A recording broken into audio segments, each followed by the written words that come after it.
You may have heard about the Quran's idea of paradise being 72 virgins, and I promise I will come back to those virgins. But in fact, here in the Northwest, we're living very close to the real Quranic idea of paradise, defined 36 times as gardens watered by running streams. Since I live in a houseboat on the running stream of Lake Union, this makes perfect sense to me. But the thing is, how come it's news to most people? I know many well-intentioned non-Muslims who've begun reading the Quran but given up, disconcerted by its otherness. The historian Thomas Carlyle considered Muhammad one of the world's greatest heroes, yet even he called the Quran as toilsome reading as I ever undertook, a wearisome, confused jumble. Part of the problem, I think, is that we imagine that the Quran can be read as we usually read a book, as though we can curl up with it on a rainy afternoon with a bowl of popcorn within reach, as though God, and the Quran is entirely in the voice of God speaking to Muhammad, were just another author on the bestseller list. Yet the fact that so few people do actually read the Quran is precisely why it's so easy to quote. That is, to misquote.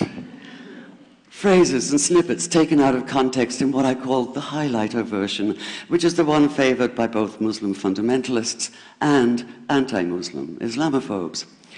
So this past spring, as I was gearing up to begin writing a biography of Muhammad, I realized I needed to read the Quran properly as I could, that is.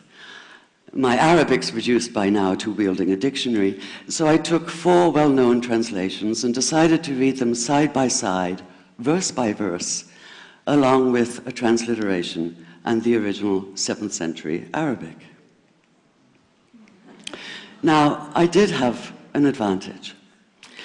My last book was about the story behind the Shia-Sunni split, and for that I'd worked closely with the earliest Islamic histories, so I knew the events to which the Quran constantly refers, its frame of reference.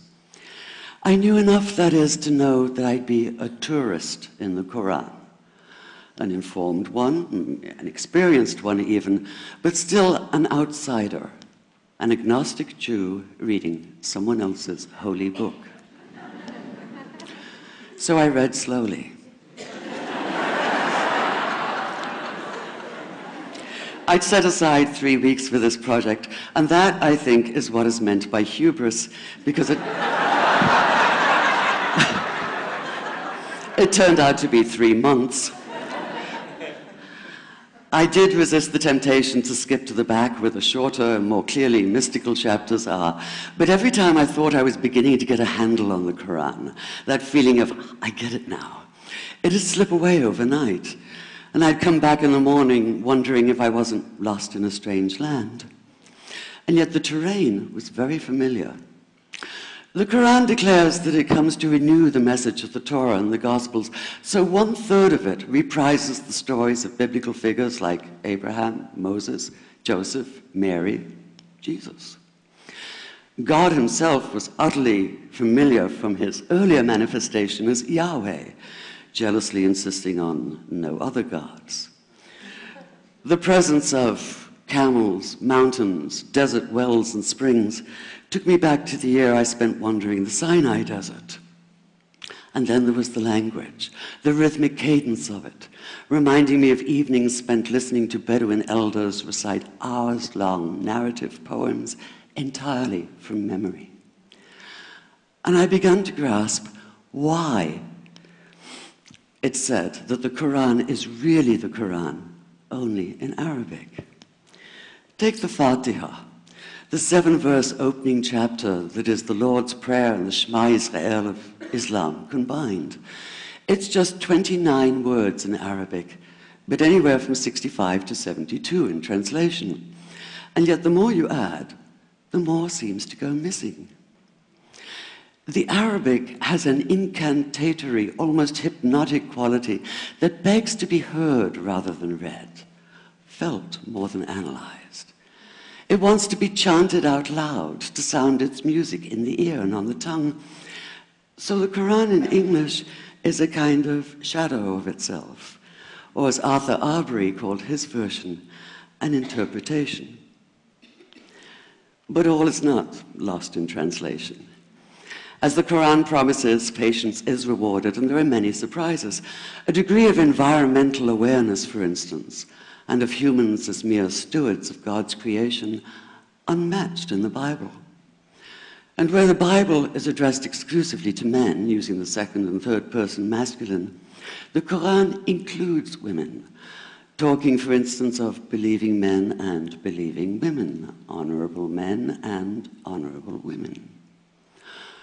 Or take the infamous verse about killing the unbelievers. Yes, it does say that, but in a very specific context. The anticipated conquest of the sanctuary city of Mecca, where fighting was usually forbidden.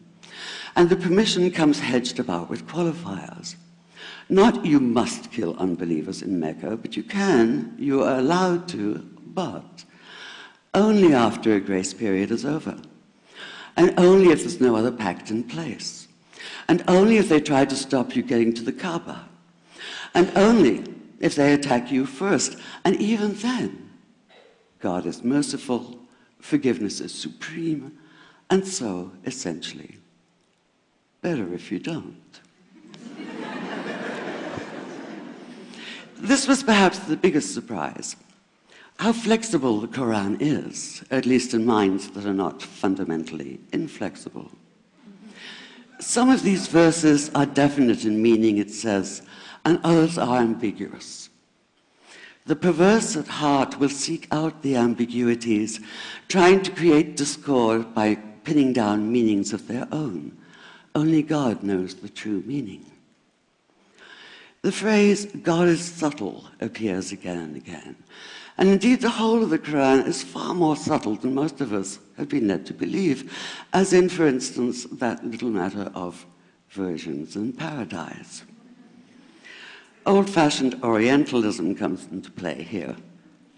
The word used 4 times is huris, rendered as dark-eyed maidens with swelling breasts, or as fair, high-bosomed virgins.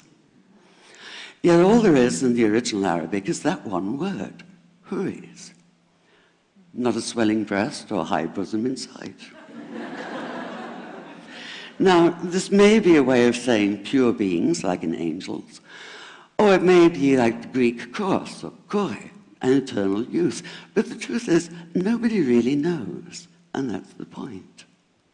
Because the Quran is quite clear when it says that you will be a new creation in paradise, and that you will be recreated in a form unknown to you, which seems to me a far more appealing prospect than a virgin.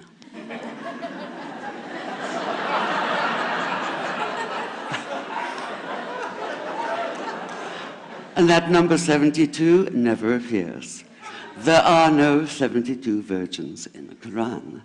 That idea only came into being 300 years later, and most Islamic scholars see it as the equivalent of people with wings sitting on clouds and strumming harps. Paradise is quite the opposite. It's not virginity, it's fecundity, it's plenty, it's gardens watered by running streams. Thank you.